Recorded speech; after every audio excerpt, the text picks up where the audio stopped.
Question number one, and this is a comment on the Acana video I did. And Richie says, Mars messed this food up. He does use some explicit language, but this is a very friendly sort of channel, so we're not going to replicate what he's saying. And it's hard to argue that Mars haven't messed up Acana. Acana is one of those niche brands that stands out, or that stood out when it came out, because it was regionalized. It used very good ingredients. It was phenomenal because everything could be traced down to its origin. The ingredients were clearly labeled. The meat content was very high. Not only high, but of good quality. I can put the lowest quality chicken in a bag of dog food, and then that dog food to be an 80% bag of dog food, an 80-20, which is what we say in the dry dog food lingo. An 80-20 tends to be a very good dog food. But if I choose the lowest quality chicken and I call it 80-20, it's not going to be a very good quality bag of dog food. But Acana was a really good bag of dog food. They introduced oats that aren't just a very good source of soluble fiber, but are a very, very good carbohydrate. Whenever we talk about carbohydrates in the pet food industry, I always try to emphasize to you that there's a distinction, a very clear distinction between high glycemic carbohydrates that we don't want our dog to touch and low glycemic carbohydrates. We have corn, wheat, barley, we have rice, and those tend to be the more processed, the less desired carbohydrates in pet food, whereas oats or sweet potato or even potato, a little bit of potato, not a lot of potato, tend to be lower in the glycemic index and a lot better for your dog. Remember that any brand of dog food, of dry dog food, and a lot of dog foods in general, even raw dog food manufacturers, are going to include certain carbohydrates.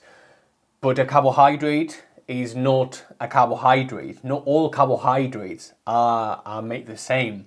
Are they same? They're not. Corn or wheat and apples and broccoli, yes, they're both carbohydrates, but the ingredients, the nutrients really do matter. So anyway, Acana was sold, Champion Pet Foods sold their brand to Mars. And Mars is a huge conglomerate. It's one of the big three in the pet food industry. And they control so many reputable brands that not necessarily are the best for you and your dog. And they just control so much of the market. And so by Champion Pet Foods selling Acana and Origin to Mars, they have been left subject to changes in their recipes. My experience, as I'm inside the industry, Acana have changed the recipe twice, with the latest development being the most egregious in my opinion, and it's a bag of food that is no longer the quality that it had, and so we've stopped selling it, unfortunately. And it's very hard for anyone who's small like us to stand aside and be like, we are not going to play this game. We aren't going to sell something that isn't good for your dogs. So if you want someone who's principled and you want to follow someone who's principled, please follow us. Thank you so much. Another question, Origin and Acana both belongs to the same owner? Question mark. Yes, again, Champion Pet Foods in Canada. And I'm going to talk about a little bit what I think has happened or where this thing is going. And I've explained this a couple times. Let's just think about you, for example, and you want to design something, a dog treat, and you're going to sell it to your community, to your block of flats, to your neighborhood, to maybe your city. You can produce, you yourself, maybe 100 batches of the same dog treat with the same quality. It takes you approximately 8 hours, let's say, to produce these 100 units of this batch. And so you go on and you sell it, and you know precisely where those ingredients come from, how you make the dog treats. You are confident that your dog treats have a certain quality, a certain standard. You don't deviate from the same recipe. You are very confident. Everything is sort of very tight knit. And so your customers love it. Your customers love it so, so much that you soon start running out very, very quickly. And you can't produce as much as your customers want. You have a supply chain demand problem, imbalance, as it were.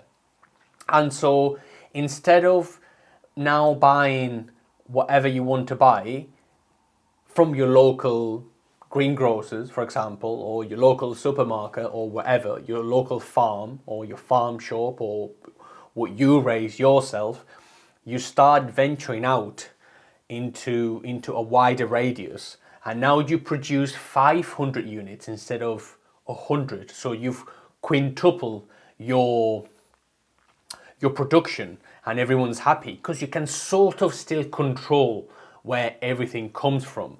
And you are still very, very confident about this whole thing. Now things are going really well and people really love your product. And so the way the world works, someone who's bigger than you, someone who's more famous than you, comes along and shows you some money, and you naturally say yes because the money they are offering you is way too good to turn down. And so instead of 500 units, this company now is going to sell your dog food worldwide. So the demand is going to go from 500 to 5 million. And so you are not going to keep on getting those same ingredients from your tight-knit radius. You're going to lose the ability to control supply chain. You're going to lose the ability to see where those ingredients have been sourced from, and everything is just bigger.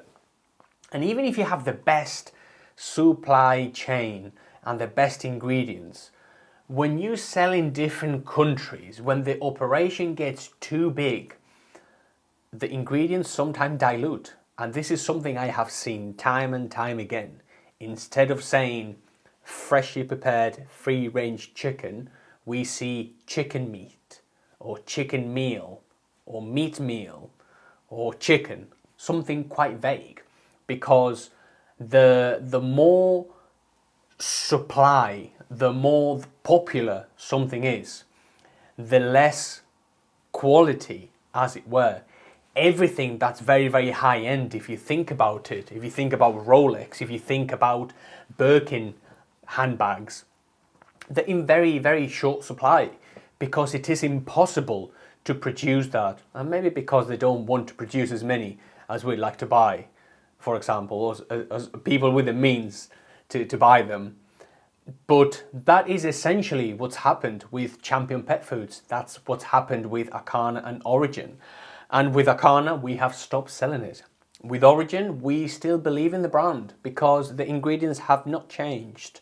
The ingredients here in the UK are still very, very good. It's an extremely good bag of dog food. Acana, I don't think the brand is going in the right direction. They have deviated from the whole prey ratios. They don't really put as much of the really good bits that I enjoyed in the food and that are so critical for dogs to eat, like kidney, liver, all that sort of stuff, cartilage, the meat, the bone, all that sort of stuff. And so I don't like Acana anymore. So that's my take anyway. Next question. Thank you for the information. I feed my dog, she has a sensitive stomach and literally cannot tolerate any other food apart from this one brand. And this is a video I made on dog food for sensitive stomachs. And if you have a dog with a sensitive stomach, you have to look it through the lens of inflammation. So there is something your dog is eating. There is an ingredient or a food or a group of foods that you are giving your dog that are causing inflammation to their dog's stomach, and your dog is not coping very well with that food. So think of something being sensitive as inflammation. What can we do to reduce inflammation? The first thing would be to reduce the inflammatory ingredients we give the dog, to reduce the inflammation in the dog's diet. What causes inflammation? Is the wheat, is the barley, corn, meat and animal derivatives, any sugar, anything that's too high in the glycemic index, anything that's too processed. If we see wheat, for example, if you see anything with wheat gluten, it's pretty bad for your dog. Yet so many pet parents tend to feed these ingredients and they aren't very good. And then look for a single protein food. You have to be able to test, deviate from the chicken and the beef and try something a bit out there, something like ostrich, rabbit, goat, salmon, herring, trout, something like that, something a bit less inflammatory, a bit more off the beaten path. Because sadly, a lot of the chickens that we eat ourselves are corn fed and they live in tiny boxes, tiny cages. And so this is no different for dog food. We aren't really giving our dogs the best dog food and the best quality ingredients, especially if we feed our dogs a low quality commercial food. They literally put whatever they want in the food. Meat meal, for example, contains beaks and feathers and eyes and all that sort of stuff, and then they just create a powder. Is the dog going really to thrive on that sort of food? The dog will survive, but they're not going to enjoy the food as much. So ingredient quality really does matter. That's for sensitive stomachs too. Ingredient quality really does matter. Think about inflammation. Think about inflammatory ingredients. Think about hard to digest and easy to digest sources of protein. And you always have the option to go to your vet and to request a blood allergy sample and to request all the checkups and to try to find out what your dog is sensitive to. But in 9.9% out of 10, whenever people come to us and the dog has a sensitive stomach and we then analyze what the dog is eating, then that dog is not really eating anything that's specific. And so by being specific and by being pinpointy with our dog's food, we can then make our dog a lot better, and to maybe add a probiotic, add a prebiotic, add something natural to your dog's diet. And in most cases, anything colitis, anything sensitive stomach, anything allergy can be solved with the power of dog food, with the power of good quality dog food, and by you understanding what you are giving your dog. And by the way, if you want to book a consultation with us, you can go to theirpetquarter.co.uk, tap consultation, and you can speak to us directly if you, like so many people, have spent a lot of money and you're not getting anywhere. Like this lady who says, I've I have spent thousands on vets. They say there's an inflammation in the small intestine. Do nothing, it will go away. And this is the sort of blanket advice that doesn't really work, and that's self-serving sometimes. And by a vet or a professional telling you that any inflammation, any long-term inflammation is literally going to go away, is not really connected with reality. I have met thousands of dog parents basically, and I see it all the time. Blanket advice and things that have been happening for a long time do not disappear overnight. You have to address them. You have to tackle them. If you don't tackle them, they get worse. Like with your car, if your car starts giving you all sorts of problems for like 6 months, those problems aren't going to disappear, my friend. They are going to get worse, and the car is going to stop working, and that's going to cost you even more. So my advice would be tackle it right now if you can. Anyway, just wondering, when will this change happen? And I'm a bit concerned the quality won't be as good. And this is a video I made on Canagan. Canagan is an independent brand of dog food, and they are UK based. And recently, well, in the past few months, they have moved production to Germany. That means that the dog food is no longer UK, technically. It's now crafted in the UK, as they say, but the manufacturing process has been moved to Germany.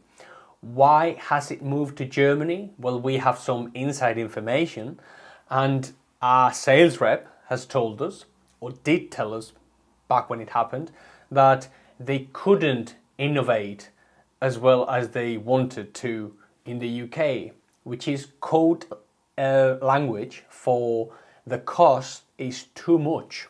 We cannot keep the cost down with the quality we want to uphold in the UK. So we are now going to go over to Germany. We are going to produce the dog food in Germany, and there we are going to ship it back to the UK, and we're going to sell it in the UK. And so they have moved production completely to Germany. And even though the brand is still showing as crafted in the UK, it's no longer a UK company. So that's the TLDR, basically. It's hard not to be biased whenever you sell something. So full disclaimer, we sell Canagan. Why do we sell Canagan? We sell Canagan because we think it is a good dog food. Not just because we think it's a dog food, but because they have principles, which is something that's so hard to attain in the dog food industry. If you have had a dog for any length of time, maybe longer than 5 years, you have seen brands come and go. You have seen gimmicks and different products and different treats come and go, different fads, different things popping up all the time, and they're all gimmicks. And a lot of the time they claim to be really good for your dog, but in reality is good for their pocket, not your dog. It's just good for them. Whatever they're selling, it's good for them, not good for you. Canagan seems to take a different approach. They don't sell on Amazon. It's very, very hard to find them on Amazon. It's very, very hard to find them anywhere that's online and big, like eBay, like I've just said, Amazon or any other massive retailer. They are all about the small fellow, your local pet shop, your local pet shop. And this is wonderful. This is great for local pet shops. If you go to a big store, a big box retailer in the UK, something like Pets at Home, it would be something like Petco in America, and I know about 71% of you watching are American. You wouldn't be able to buy Canagan from your big box retailer. You would have to buy it from your local pet shops. So Canagan not only not compromise on ingredient quality, but they really do support small business. And this is something commendable. This is something incredible. Is Canagan the best dog food? No, it isn't. It's not even remotely the best dog food. It's a good food. It's an adequate food. It's a dog food that you can rely on. It's a dog food that you can bet they are not going to mess up because they are on the same camp, as it were. They adhere to a philosophy and they do not deviate from that. So, yeah, I like Canagan. I really do like Canagan. And so we are going to carry on selling it. And if you like Canagan too, you can buy it from thepetquarter.co.uk. Full disclosure, we sell Canagan. So for what that's worth, I'm revealing it to you. I try to be as transparent as possible. And so that is that, my friends. I wanted to close with, and I don't really know the time. Yeah, there we go. Sorry. With some joint issues in dogs. And this is something that I am experiencing more and more with my dog. He is struggling with his joints. He may have some signs of really deteriorated hip dysplasia or hip disease. He gets really, really stiff sometimes when he's laying down for long periods of time. He's a senior dog. He's a golden retriever. He's lovely. I love him to death. And lately I have been noticing how he struggles a lot more. Why does he struggle? It's the time of the year. It's very cold here in the UK. The winter does nothing for your joints as you get older, whether you are a dog or a person. That's one thing. The second thing is you should do two things, in my opinion, if your dog has joint issues. The one thing would be to give your dog as much exercise, responsible exercise and movement and walks as possible. We don't want your dog to be overstretched and for you to work the dog if the dog is not suited for that sort of endeavor anymore. You want to have your dog with you for as long as possible. So let's try to walk and let's try to give the dog some movement. Go for walks a bit more, maybe a bit more frequent, a bit longer. Try to be patient with your dog if you have a senior dog with joint issues. We basically want those joints to be as mobile as possible. I mean, medicine now tells you, well, they've always told you actually, that if something is hurting and you've just had an operation, a joint operation, the best thing for you is to move, to not stop. This also applies to your dog. Always be responsible and always be mindful about this. But yes, try to give your dog as much movement as possible. You can also take your dog to the pool. There are doggy swimming pools that you can take your dog to. They won't have that impact on the joints. The dog will get an exercise and that will be very good for the joints because water, it's very non-invasive. You don't pound on the joints as much as if you were running.